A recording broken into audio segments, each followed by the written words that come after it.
Aaron, welcome to our little get together. We're very honored and pleased for you to be here, and you've made quite a ripple through the Angelina Jordan community because you have been well and truly jet propelled down the rabbit hole, and you have made no secret about that.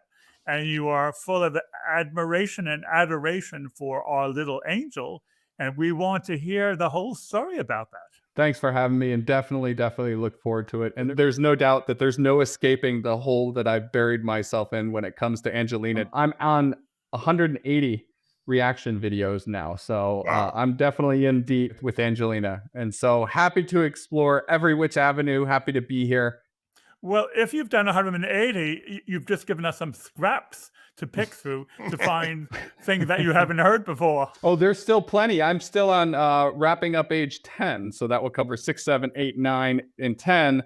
And now I have obviously the rest of her library. What type of list are you going through? The dimly lit list and looking at kind of the chronological history there where I can. That is the list that Mr. Jan has put out. You and I are just like average in the obsessive charts. There are people out there much more obsessive and who are totally organized and scientific in their approach, and they leave no stone unturned. By comparison, we're just casual fans. But when you say obsessive, it's a good obsession, isn't it? It's the best obsession I know. How do you feel, Aaron, when you first discovered her? How quickly did you get hooked? Oh, it was instantaneous. Within 2 seconds, I said, oh my gosh, wow.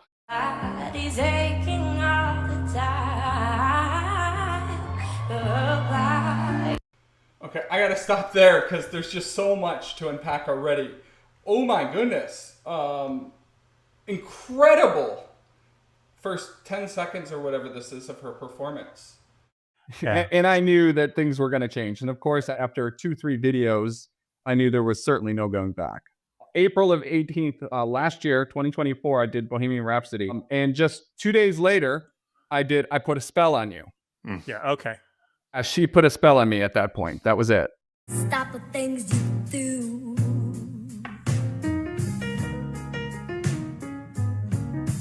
I ain't lying.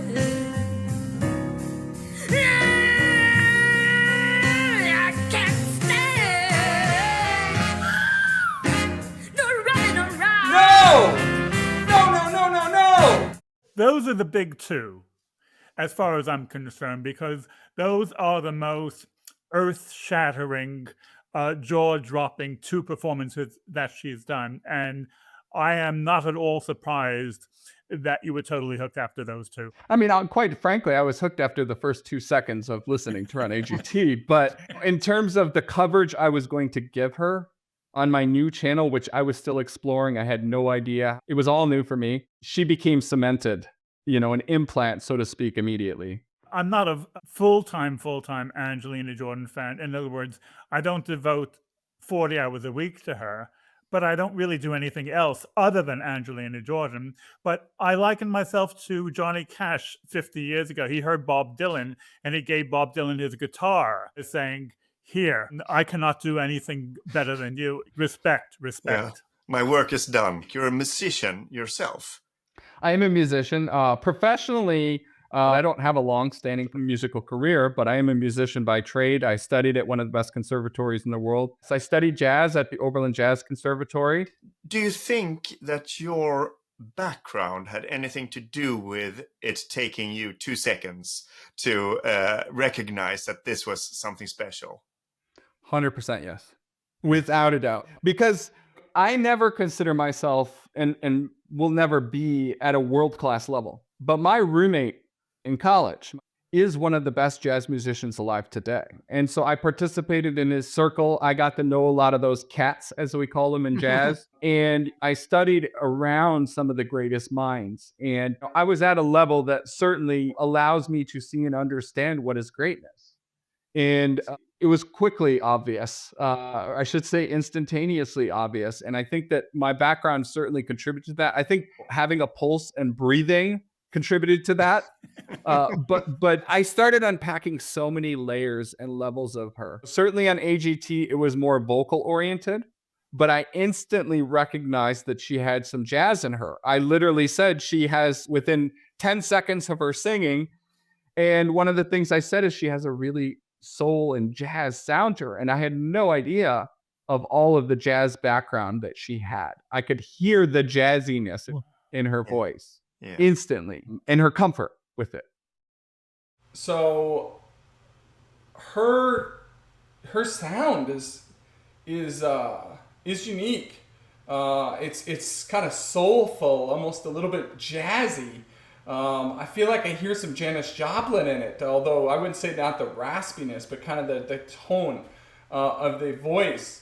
And her arrangement, I'm assuming she chose this arrangement, is already, very free and much more, very different from the original. Well, I'm not that familiar with jazz and music, and I don't have education. So it's interesting to get your perspective. Is there something about having a jazz background as a singer now that makes it somewhat beneficial as an artist? I think that every genre brings something. I think the thing that jazz brings to the table that makes it unique is the nature of improvisation. Yeah, of course. Where there's some structure, right? You've got a chordal, you've got a harmonic structure, you've got a melody, you've got a rhythm that's predefined, you've got some structure. But within that framework, you're free to experiment and share your voice in whatever way you want. And as a vocalist, your only instrument is your body. So me being a trumpet player, I have to draw that sound in my now, of course, over time, you train your muscles. If I'm thinking and listening to something in my head, I have to actually then be able to play it. As a vocalist, you're able to just, it literally is the sound.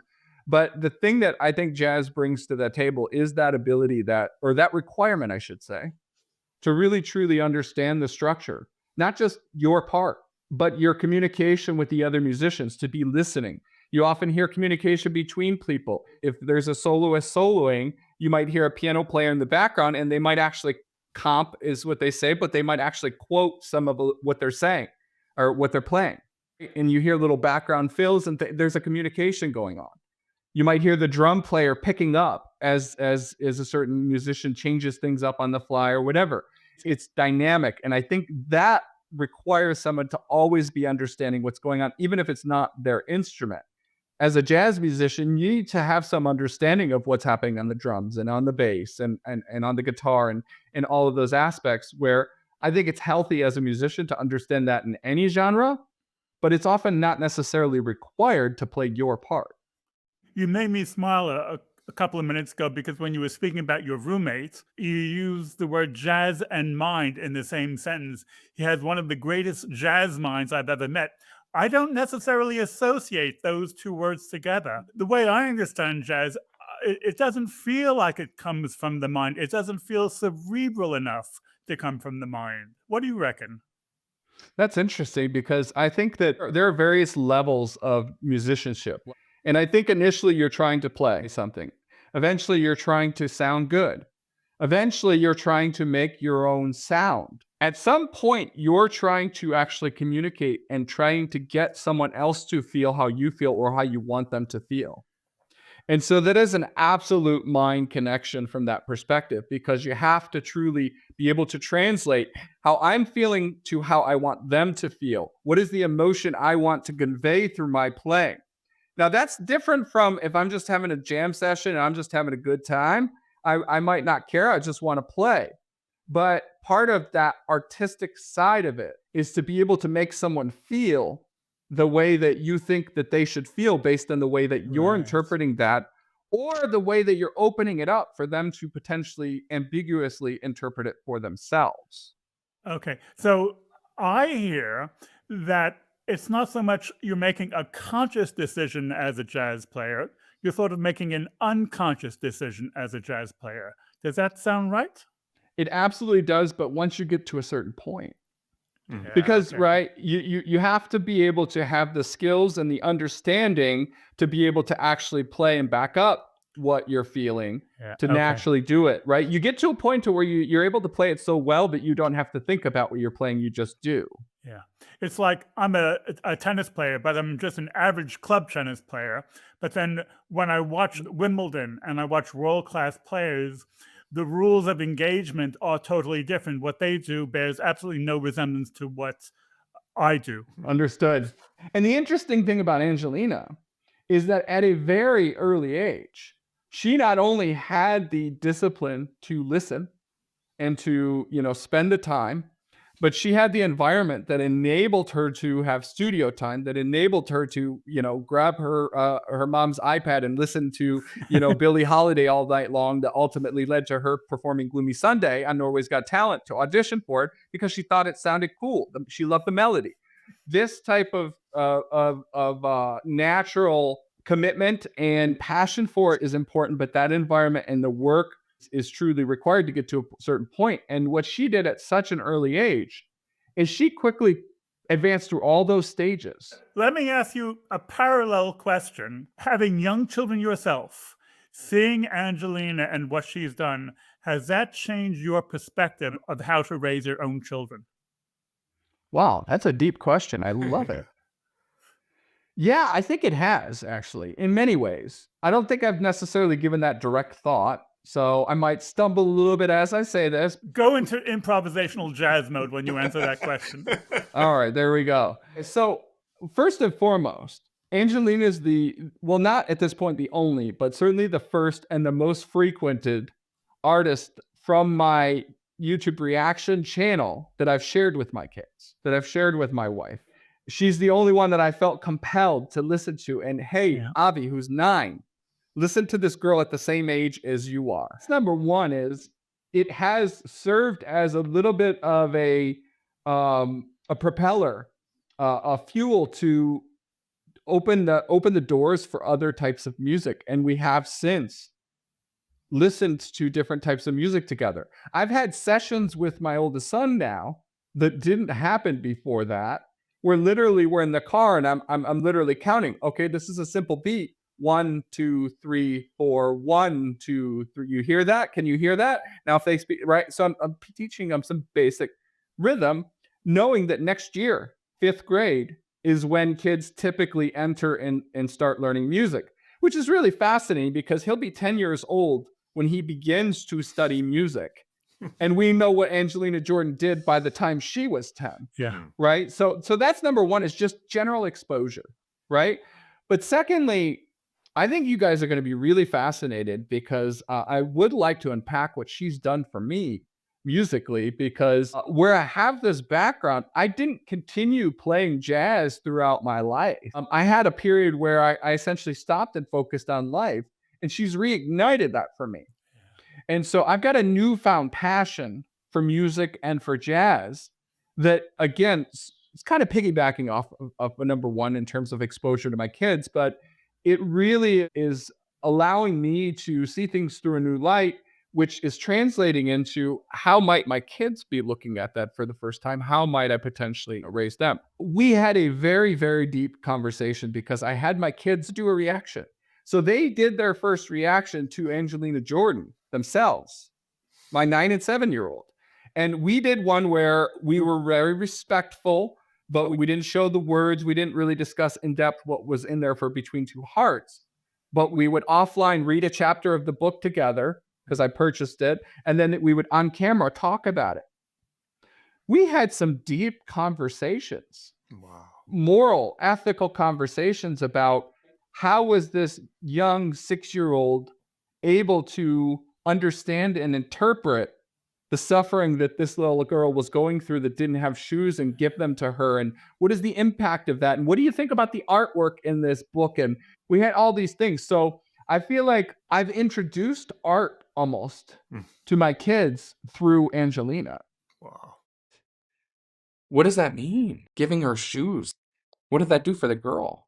That helps her a lot, and it means she actually wants the girl to succeed. So what is the moral of this story? What do you think? Sometimes you gotta be nice to people, And you gotta actually help them rather than just bullying. Something interesting you said, because it's rekindled your interest in music. By any chance, would you be within reach of your trumpet? I am. Let us see it near your mouth.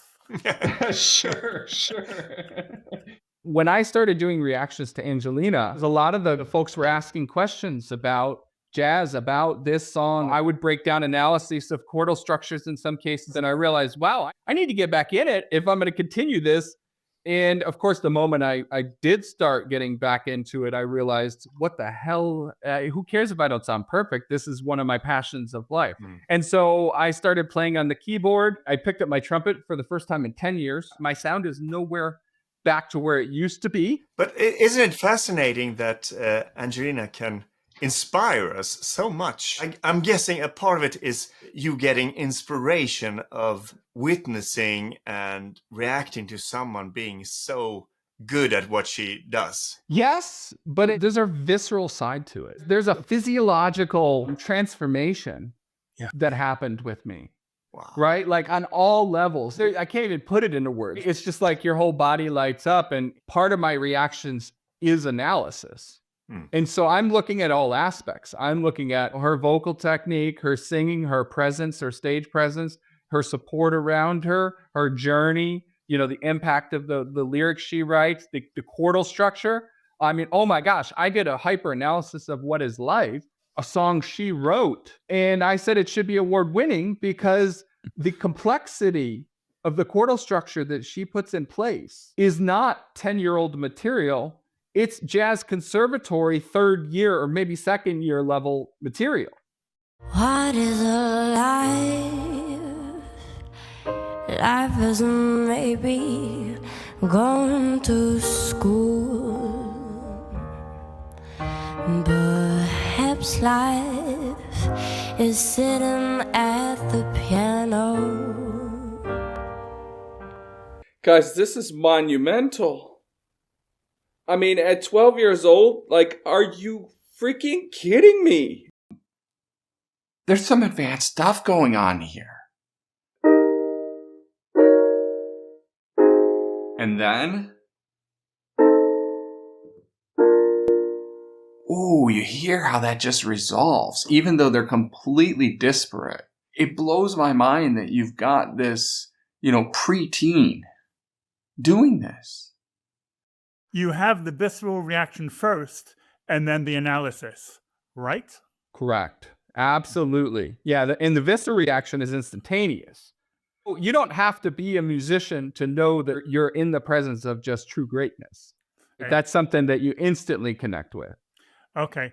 As much as you can, Aaron, talk about the visceral, because that's the missing factor. That's the mystery. People are reacting visceral and they're trying to analyze it, but it's the visceral experience which I think is so strong with her and which puts her in a different category, that so many people act so strong viscerally to her. May I just ask, what is the visceral? The guts. I don't know if it is a literal synonym, but I think guttural might well be a synonym of it. I think there's stages of it, and the challenge is it happens so instantaneously, and I think that's probably why it's so difficult to unpack. Right? There's first the disbelief. There's the wow factor of what in the world am I even listening to? Right? Because you just don't expect it. There's a disconnect between your eyes and everything else, right? Because most people like me, more than likely, first listen and understand Angelina at an earlier age. I don't think you're going to get that same experience if you listen to her today, at least in terms of disbelief, because there's a lot of very talented artists out there. But when you take a 13-year-old or a 9-year-old Angelina, and you hear what you're hearing and you see what you're seeing, your body does a complete twist and crinkles, and you're like, this makes no sense. So your entire universe of understanding is just shattered instantly in disbelief. And then you go through a phase, again, very quickly, when you realize that at any age, what she's doing is spectacular. So you're first like, holy cow, how is she doing this at this age? And then you're like, wait, how is she doing this? And this all happens in a fraction of a second, or at least it did for me. And I feel like that's probably the reality for a lot of people. And so now you're just completely unguarded. you allow her to come in, because there's no other response other than, I got to hear more. I got to understand it. I can't imagine somebody putting up a wall against that. It becomes vulnerability. I think that's why it affects so many people emotionally. There's an old saying that, money doesn't make people worse or better. It makes people more of who they are. I feel like the same thing here in this type of music is whatever feeling or emotions you have that are repressed, they all come flooding out. I thought you were going to say money doesn't talk, it screams. Oh, that's a fun one. I haven't heard that in a while, actually. Yeah. It's like a singer. A singer doesn't sing, they sometimes scream, but that's a bad singer. Fair. So do you still have the trumpet in your hand? We're not here to judge you. We're here to appreciate you. Yeah. Sure.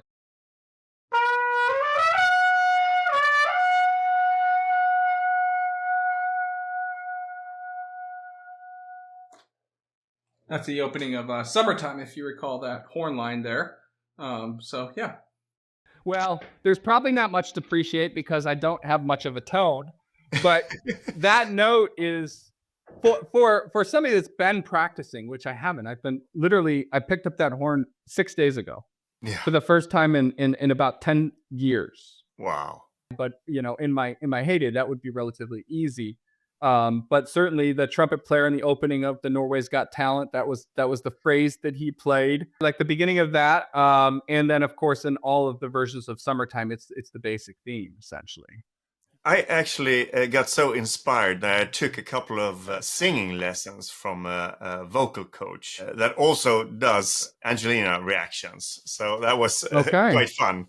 One thing she told me was, she asked me, have you been doing sports of any kind? And I'm afraid I haven't. But she said that, well, in sports, you learn to rely on your muscle memory. And she said that's the same thing with singing, that you need to practice the muscle memory of how to sing. Absolutely. There are muscles involved every which way in terms of singing.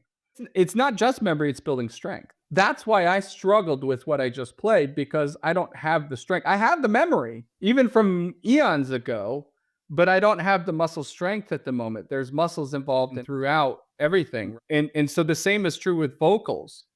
And this is one of the things that is astounding for Angelina. It's at such an early age. So we didn't talk about where I went after I put a spell on you, but I went back to her in the studio at the age of 6. Yeah. Where she said, I who have nothing. And this little tiny girl, the sound she was able to produce there.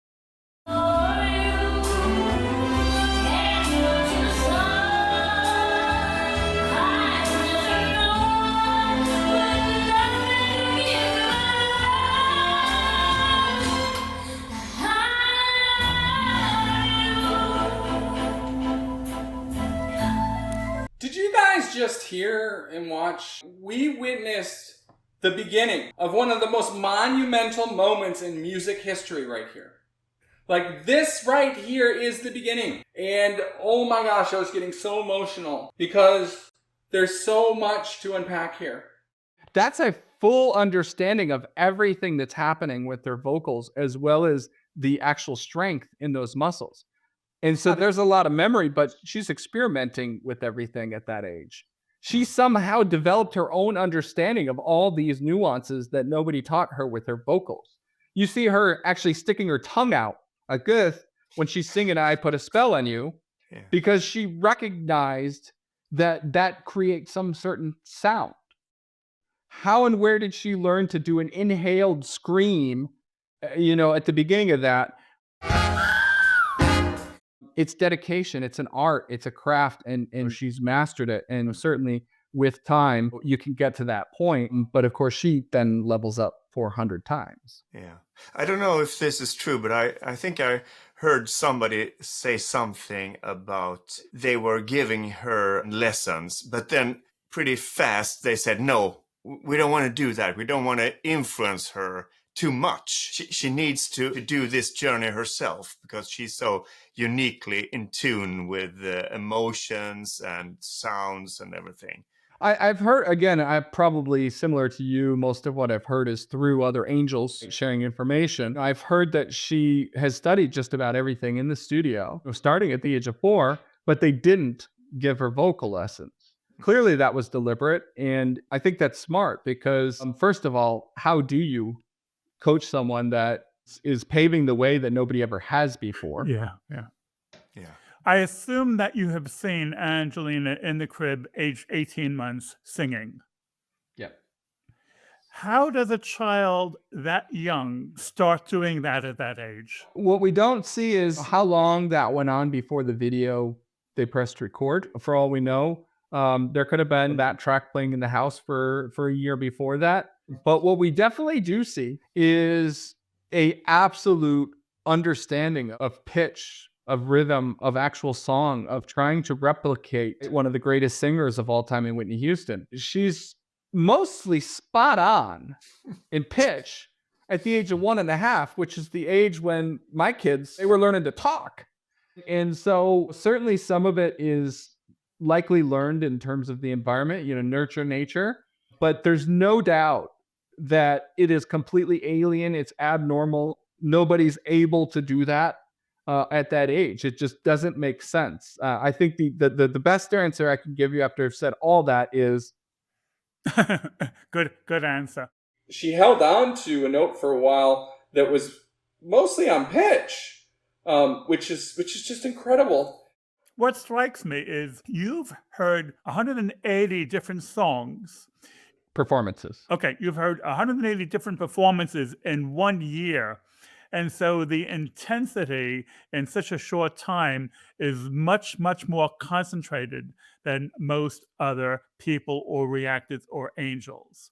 So my question to you is a variation of how does it affect your parenting? My question to you is, how has it affected you? Has it changed you as a person being that exposed in that concentrated a manner to Angelina? Yeah, something I didn't get into with the kids, but it still applies to them as it does here, is I went through phases of understanding Angelina. First, as a musician in performance, as a person, through her family.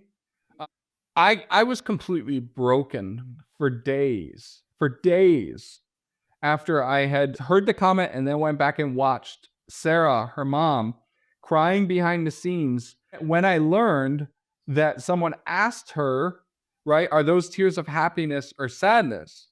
And she said both, because she realized in that moment that she had to share Angelina with the world.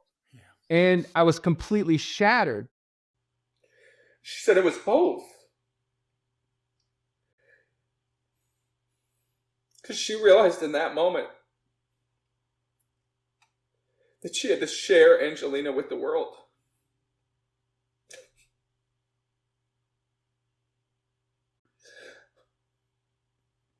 Wow. This girl really is special. It affected me both as a parent and in my life to think about pride and the greatness that someone can achieve and opening the door. And what do I have left in the tank to do for myself? What kind of environment can I create for my kids? And what if they become something that is so great that I have to just let them go, which has got to be one of the most heartbreaking things ever, right? That, and then secondly, I've gotten more active and aware as it relates to charity and just the passion for being a good human being. Yeah, that's a great answer. But Aaron, even the mother bird knows when to throw the baby bird out of the nest. That's fair. And usually it's not at 7 years old. Well, that's what I was struggling with, because that's true. But at the same time, we know as angels that at that age, Angelina had already lived like 3 lifetimes of a normal person in terms of what she had already accomplished. The way she talks about what happened after NGT, she smiles about how overwhelmed she is. She, oh, I'm doing interviews and I'm flying here and I'm doing that and I'm still going to school. But you could almost hear the intensity of what she's experiencing after NGT. And that's just a testament to another piece that we haven't really explored, but it affects all of everything we've discussed, really, is the support that she's had. The family, the contributions, the sacrifice from those people that you don't see behind the scenes. Not just Uncle Mike and Sarah and Mary, but there's so many people that are a part of that also have contributed. Of course, they've been instrumental, monumental, and just her upbringing and environment, as well as the focus to be a kid, which is such a rare thing. How many child stars focus where they need to be in terms of developing as a human being and as a family and a kind heart first and foremost. A lot of families will use a child's talent as the equivalent of winning a lottery, and they're trying to cash in. It's wonderful that Angelina's family have never really needed to exploit her talents to have a comfortable lifestyle. And so she has the benefit and the luxury of not really feeling that pressure. I have an actual equivalent situation because my channel is not monetized. I can actually use material that I otherwise could not use. And so I can make a different type of video because I'm not monetized. So not being focused on the money has given me a certain sense of liberation. Absolutely. Yeah. Yeah, there's no doubt. Even though money hasn't been, any bit of concern for the family, there's certainly plenty of other reasons or rationales that they could have taken many different turns along the path, right? Not just financial. It's just that support and that family and that love. When I was broken in that moment, I told you, that was one of those moments where I'm calling up mom and dad and I love you. And it was kind of a come to heart meeting for myself, realizing that just the amount of love that we have for each other, but the impact of all, it just made me think about so many things, Yeah. One thing I'm curious about is your take on that interview where she says she goes into her own world whenever she's on stage, and how your background and being around great musicians, is that something that you can recognize amongst other artists and musicians? That's an interesting question. I think everybody performs in their moment and elements differently. For me personally, that was one of the things that really hurt me, actually. I would go to my special place. I never called it that, but there's no doubt I had one, because there's never been anything on earth where I felt the same feeling is when I used to literally, I didn't have to be with anybody. I would be sitting there playing my trumpet and I would be in my own world. And it was just absolute elation. And I gather that that's the same thing that she refers to. It's not about feeling the music. It's not about performing for the audience. It's about being. Great answer. Aron, let me ask you this. Very few people have been able to relate and give an approximate description of what Angelina has experienced with going to their own world. And you use the word elation. My question to you is, when you stop playing the trumpet, is there any way you can prolong that sense of elation? Can it spill over into your non-trumpet moments? Certainly, and it has. And in fact, I've had to use it as a substitution because I've longed for it so much. There's some actual scientific truth to all this. There's a book called Psychocybernetics by Dr. Maxwell Maltz. It's one of the best-selling books of all time. Fascinating book. And there's all this kind of, he called it the theater of the mind. And there's another one, I'm blanking on the term. It's been a while since I read it. But the idea is the ability to actually rehearse and to play things in your mind. And so there's a lot of scientific method behind this concept of being in your mind and actually playing things out. And I've used it in business. I've used it artistically and many other aspects. And so there's been times where I'm down or someone around me is down. And, I've used what I've learned to go somewhere different, to actually, you've heard psychologists or otherwise, picture yourself on a beach or wherever that place is that makes you feel calm or whatever. I have the ability to kind of snap into that moment because I've lived it and experienced it so much that I can replicate it. The mind has a really good PR team. The way that people understand the mind does not suffer from lack of publicity. The heart does not suffer from lack of publicity.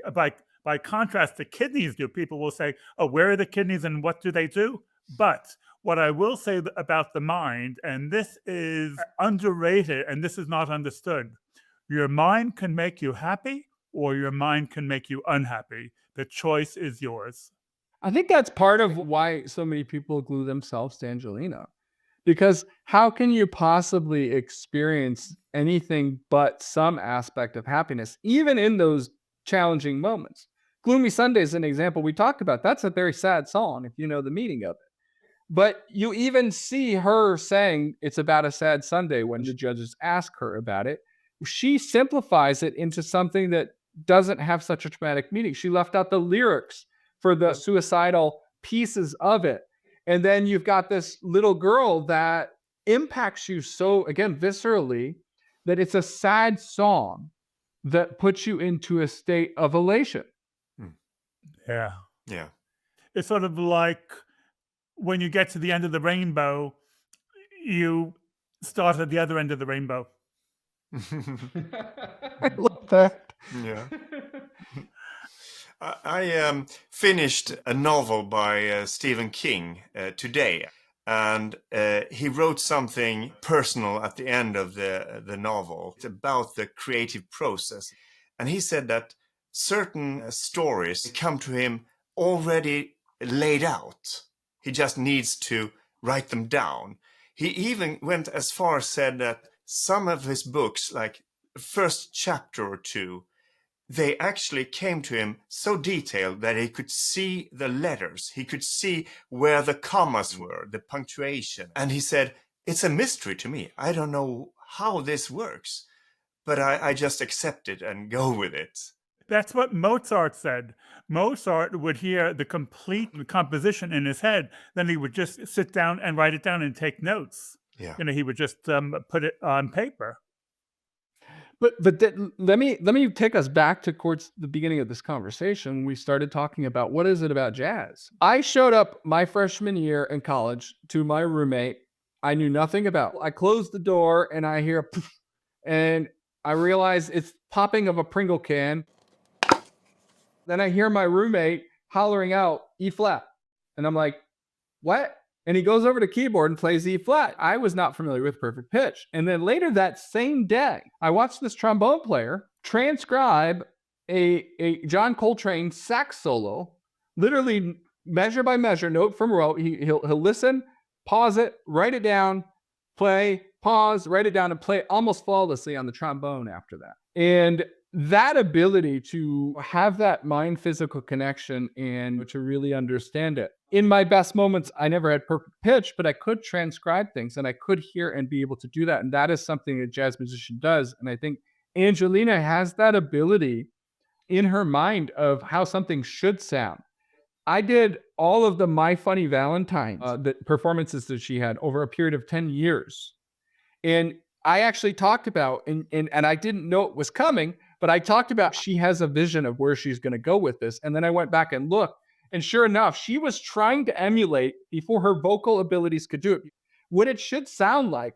And 10 years later, she was actually able to do it. And it was just magical because 10 years earlier, she knew how it should sound to her, even though she couldn't physically do it. Wow. That's amazing. Interesting. You know what I've learned in my 4.5 years of being an Angelina Jordan fan? I place less value on being intelligent and greater value on emotional happiness. And that is something that I have learned from Angelina. And in that way, I think her family has gotten it absolutely right because they have kept the integrity of her as a human being and her happiness and focus, as opposed to necessarily her career. And not just from how she makes me feel and how I respond, but if the mind has a good PR agent, the intelligence aspect, I think, is overrated. But the transformation from the intelligence into happiness is something which is not discussed enough. Interesting. How to be happy is a skill. And it's almost like being a jazz musician, you sort of have to improvise it as you go along. There's no rules. When I think of jazz, it's not rigid. There's no prior structure. It's more based on an extension of how you feel put into an art form. And I think there is some structure, but there's more freedom than structure. You can't just play anything. You'll sound terrible. I sent you a recording before this, and you know, one of the reasons I chose that specific recording is because it was at the age when I was going into college, and I had won a music scholarship for my high school, right? And I was at this point where I went from being the best in my high school to now going to one of the world's best conservatories, and I was nothing. I was at the bottom, absolute bottom. I was nothing. I was not at their level. And again, thanks to hanging out with my roommate and challenge myself and going to spend 8-10 hours in the conservatory practicing and so forth, I got my game up. But I chose that recording because literally the first day I arrived there, I had bought with part of my scholarship. I got a mini scholarship for that. I bought what's called a Yamaha silent brass that enables you to put a mute in your horn so that it's quiet and you can record digitally. And I wanted to experiment with it. And the reason I chose that recording is because it was so indicative of Angelina to me. I'm thinking of Ivan Mendes sessions where she just records, where she just goes with it, where she just runs with it. There's not necessarily a lot of forethought or foresight into it. And that was me at a point where I didn't really understand jazz at a strong level. And that's interesting because going into college, into the conservatory, I was at that point where I didn't really understand it that well. And, you know, again, thinking back to what Angelina did in the studio at age 6 is ridiculous to show that as almost the basis of comparison. Now, by most non-musician standards, that recording is probably pretty good.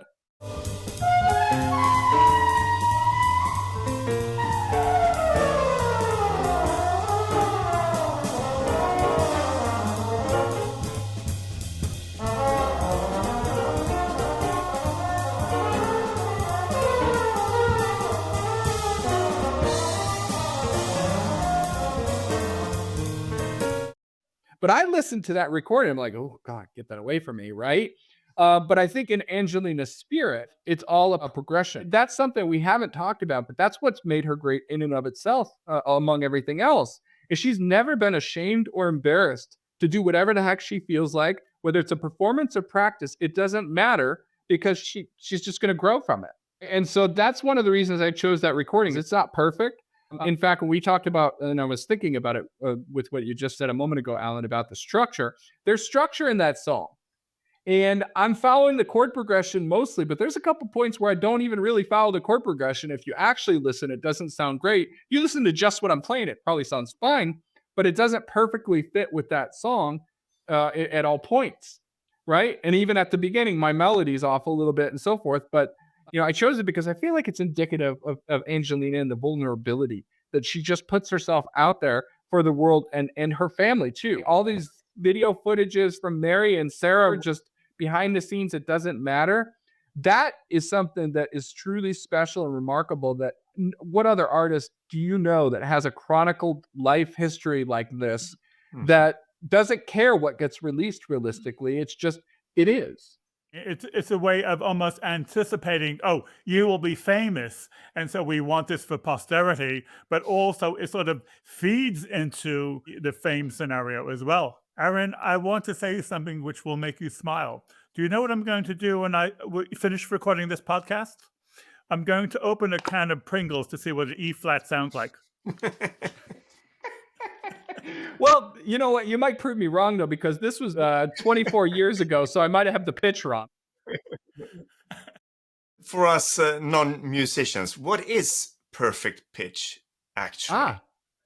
Somebody with perfect pitch, it's instant. They just know that's a D. That's what a D sounds like. They instantly know. Do we know if Angelina has perfect pitch? I've heard some people say that they speculated she does. I honestly have no idea. I wouldn't be surprised if she does. Her pitch accuracy, even from a young age, has been stellar. Yeah. In some of my reaction videos, I comment where her pitch is off a little bit, but I guarantee she could hear it too. Because in some performances, you can see or hear somebody playing a note before she begins. That's true. You're right. But it is possible that she developed it. I have heard stories of people that had perfect pitch that later on developed it. I don't think it's very common. I'd say it's likely she doesn't. Well, We have been streaming and streaming for the last hour, Aaron, and we didn't realize that once we open up the tap, once we open up the faucet, that all of reality and all of music and all of jazz would be pouring from you in such an interesting and dynamic and fun and intelligent way. We have seen a side of you, Aaron, which really your own YouTube channel does not do justice to. Well, thank you. Appreciate that. It's true. We have seen the real Aaron, and we have seen all of the input and understanding behind the scenes of what you really understand, and you have put it into words, and you have graced us and everyone who will be watching this podcast. I will truly say the honors and the privilege is all mine. And I'm entirely grateful for being here, for you guys, for what you're doing here, for all the angels, the community. That's the other thing. I didn't even mention this, but my goodness, when I took to the comments after my first reaction, holy cow, it was like a sledgehammer on the head. The community that is here is incredible. And so it's truly an honor to be able to contribute something to this community. And I will never, ever forget that. And I'm incredibly grateful. I love this AJ community. It is so soft and yielding and warm and tolerant. And there's never any hint of competition between A and B. It's not like I'm going to make this video better than you can. It really does feel like a functional family as opposed to a dysfunctional family. 100% agreed. And the good news on that front is more and more the community is getting more functional in organizing itself to help her cause. Obviously, we're not quite there, but with time, I started to recently get involved myself, and I see the community starting to come together in constructive ways to help promote Angelina, and I think that's really special. Many has made light work, and there's so many different skill sets within the Angelina Jordan community. We have people who are extremely organizationally minded, who just take my breath away, like Dimly Lit, and the way he compiles that list, which he continually updates. And then I've been dealing with Mr. Most, and he also has an extremely comprehensive list, which is both vertical and horizontal. He is my personal encyclopedia. If I have a question I don't know, I write to him, and he comes up with an answer within an hour. Cool. It has blown me away how many people know as much as they do about Angelina. I think the comment came up earlier about obsession. Obsession carries a negative connotation, right? Yeah. And so to me, it's wonder, it's inspiration, it's curiosity, it's, happiness. Yeah. Right? For some people, that's what makes them happy.